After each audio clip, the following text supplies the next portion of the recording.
V derbiju 24. kroga so naši pubeci gostovali v Kopru. Dvoboj prvo in drugovrščene ekipe ni razočaral, sploh nas navijačice in navijače Maribora, kajti na koncu smo po pritiskih v zadnjih minutah slavili z 2-1. Prednost Maribora je zdaj že 6 točk pred Koprom in Olimpijo in tu so najzanimivejši trenutki tega obračuna.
Zelo trda, zelo zahtevna tekma, sicer mislim, da smo v drugem poločasu boljše začeli, da smo v drugem poločasu prišli tudi do zasluženega vodstva, potem pa dovolili nasprotniku, da se je razigral in zato tudi na koncu trpeli.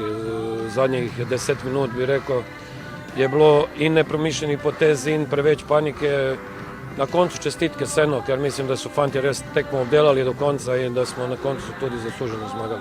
Darilo je res super, to, kar sem si želel, pihu svečke, tako da in to sem tudi dobil in sem zelo vesel za to. Te 3 pike nam dajo neko prednost, da lahko mogoče lažje zadihamo, ampak vseeno ni še konec, je dosti tekmi pred nami, treba je nadaljevati delo, ki smo si ga zadali, in na koncu zaključiti, tako kot si vsi želimo.